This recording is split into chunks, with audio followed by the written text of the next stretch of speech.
U.S. presidents and governors. He has a long and distinguished career serving the citizens of the Commonwealth as Assistant U.S. Attorney, Chair of the Pennsylvania Commission on Crime and Delinquency, Pennsylvania Attorney General, and now as Governor. In the early 1980s, Corbett served President Ronald Reagan as an Assistant U.S. Attorney for the Western District of Pennsylvania, specializing in prosecuting organized crime and drug cases. In 1989, President George Herbert Walker Bush appointed him to serve as U.S. Attorney for the Western District of Pennsylvania.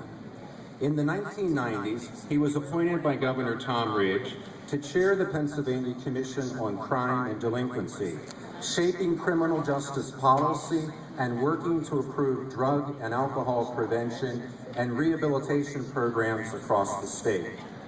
In 2004, Governor Corbett was elected Pennsylvania's Attorney General. Re-elected in 2008, he earned a national reputation for his efforts to protect seniors from fraud and abuse and our communities from gangs and violence associated with illegal drugs. Governor Corbett served his country as a member of the Pennsylvania National Guard from 1971 until 1984, rising from private to the rank of captain. He earned his undergraduate degree from Lebanon Valley College and his law degree from St. Mary's University School of Law in Texas.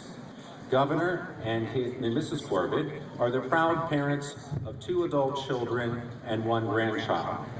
It is my sincere pleasure to introduce to you the Governor of the Commonwealth of Pennsylvania, the Honorable Tom Corbett.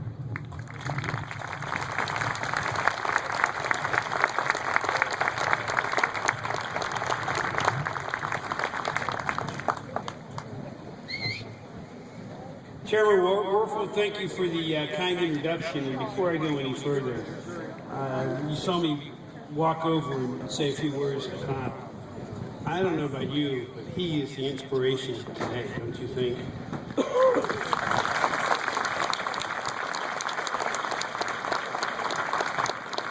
To the members of the Board of Trustees, President Anderson, the visiting alumni, especially those of you who are making your 50th anniversary of your graduation, the faculty, staff, but most of all, to the graduating students.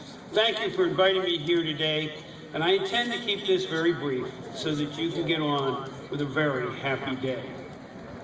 But first, every time I have the privilege of speaking at a university commencement, I have a special tradition that I like to share with people.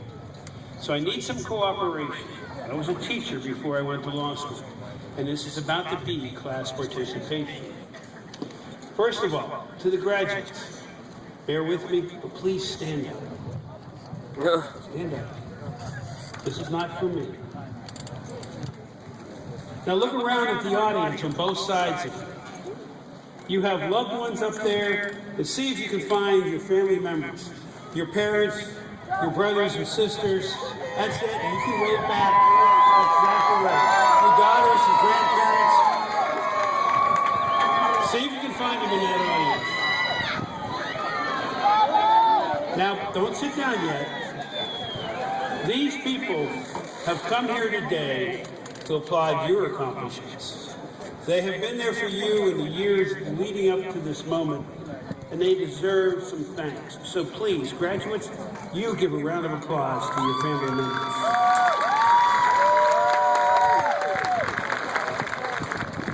Thank you. Please be seated. These family members and friends were really your first teachers. No offense to the faculty, but your college professors didn't teach you how to talk. They may have worked with you in speech classes, but not how to talk. Your parents did that. They were your first friends. And it doesn't take a higher degree to teach a kid how to ride a bike. It takes the patience of a mom, or of a dad, or of an aunt, or an uncle. And long after that diploma is on the wall, and you have started your careers, the family who saw you off to college will be there for you as a source of learning, as a source of comfort, as your greatest friends. You have earned your diploma, but today is actually the day you start your real education, where you commence into your full life. You have spent 4, maybe 5, or even more years attending classes, writing research papers, poring over textbooks, sitting at a computer. You probably pulled a few all-nighters around final exams. But some of you, such as Kyle Barnhart, who led us in that moment of reflection, proved to us that there are no limits to the human spirit. Kyle, you might still be an undergraduate for the next few minutes, but on this day, you have made students of all of us by giving us a lesson in knowing how to overcome challenges. There are a few members among you today who have faced certain other challenges, and they did so on our behalf. Before they came here to attend college, the world has changed, as you know, since September 11th, when you were 10 or 11, and some of them served in the military and returned to attend Millersville University and join this graduating class. And some of you will perhaps will serve in the military after graduation. So as Governor of the Commonwealth, on behalf of all of its citizens, let me thank you for your service to our nation and to our state. And would you join me in a round of applause to our military?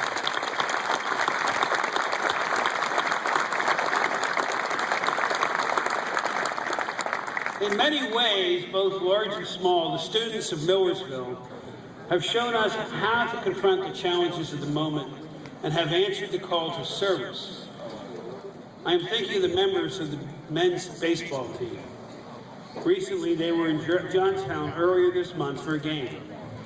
They answered the cries for help from the father whose 2-year-old son had suffered a seizure and was unable to breathe. They helped to rescue that little boy. I also have to think of that day back in March, the accident of the team from Seton Hill coming down here to play girls lacrosse team, the women's lacrosse team. And the women's lacrosse team, whose members raised thousands of dollars for the family of Krista Quigley, the Seton Hill coach who was killed on that bus. You have proven the saying in Scripture that goodwill is the mightiest practical force in the universe. And thank you for what you have done. All of you today are about to receive a diploma from one of our great universities. This school gave the country such men and women as Hugh Herr, a researcher now from MIT, whose work in artificial limbs is now helping our wounded warriors. Brian Gladden, the Chief Financial Officer for Dell Computer, former Congressman Bob Walker, and former State Senator Craig Lewis. The Pennsylvania Teacher of the Year, Riley Gibb, attended this school, as did Diane Koken, who one time served as Pennsylvania Insurance Commissioner.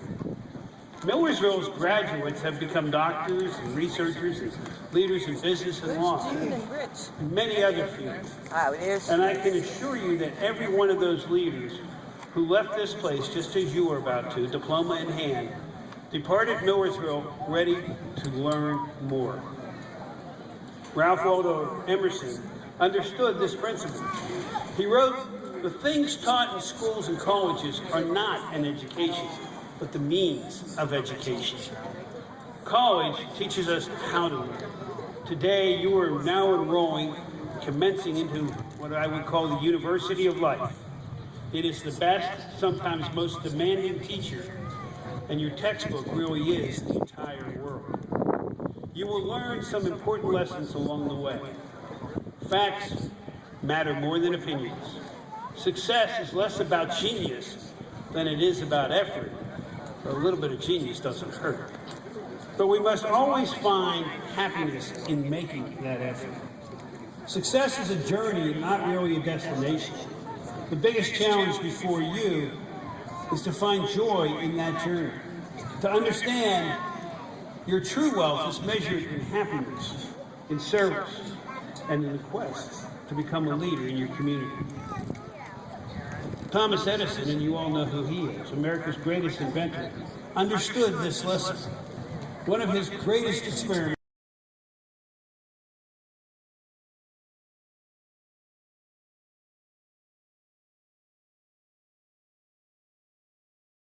and it would supply the steel mills of Pennsylvania.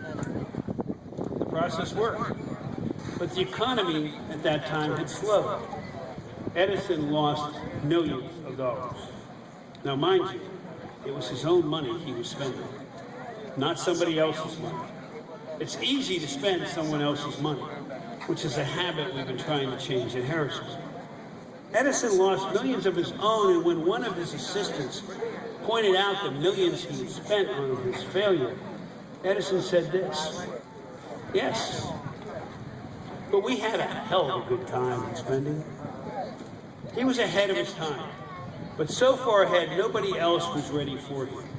As one writer put it, it was a failure few people wanted to remember, but it was a failure that contained many successes. Life, as you see, is full of that sort of nuance. We not only learn from our failures, sometimes we can profit from them. The point is that we have to participate in life to learn. Not only must we have faith in our own ideas, we need the courage to accept the truth when some of our most cherished beliefs are disproven. We need to accept the challenge when it comes time to leave our own comfort zones and improve ourselves. You have sitting among you today a very shining example of someone who has done all of this. It's the reason that she is sitting among you today, ready to accept her bachelor's degree in psychology. Lori Mahoney raised 3 children and held down a full-time job here at the university, supporting those children. 7 years ago, with the kids now in school, she decided to enroll at Millersville. She took 2 courses a semester while still working full-time to support her family. Here's how Lori explains her decision. She said, "I wanted to reinvent myself. And one of the keys to success is grit. It was never easy," she said, but she never allowed herself to think for a moment that she wasn't going to complete this transformation. I heard much the same in Kyle's words earlier. She said, "There is so much the world has to offer. Why wouldn't we want every day to learn something new?" Today, with her family watching from the bleachers, Lori Mahoney becomes Millersville's newest Bachelor of Arts with high honors. I'd like her to stand up so we can thank her for teaching us all something about grit, determination, and the love of learning. Lori?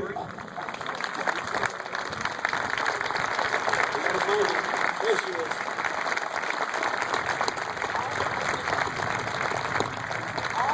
Thank you, Lori. Now, none of you are the same person who entered this school a few years ago. And if the world works the way it's supposed to work, none of you will be the same person by the time your life closes. Life is really for growing, for changing, for trying out new ideas, for firming up old values, and finding joy in the journey. This university taught you, but more importantly, it made you a particular kind of person. Hopefully curious, ambitious, and patient, and ready to play a role in the larger world you're about to enter. And I urge you to do that. Run for political office, join a charity, coach a little league team, become the change you would like to see in the world. And when the time comes to tally up those accomplishments, and maybe even stand at a podium like this 20, 30, 40 years from now to give some advice, I hope you at least have this much in common with Edison. Whether it was your money or your time that you spent, make sure you found joy in the work. All of you have worries. I know that. Will I get a job? Will I enjoy my own life? Will I be happy? Is there hope for the future? Think about this.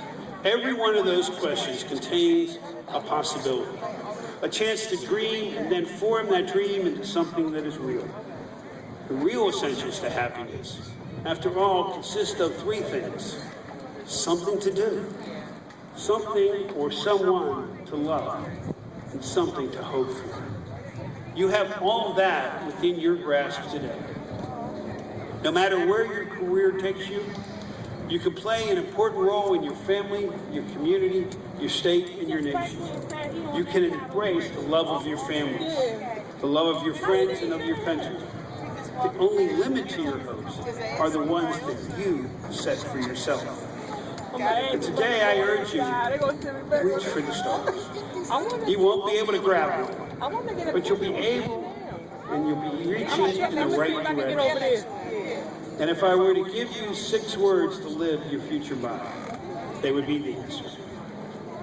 Live life, laugh often, love much. Congratulations, good luck, and aim high. Thank you.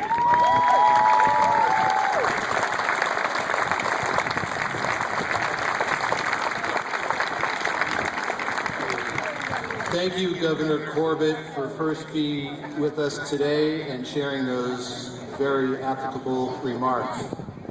It is now my pleasure to introduce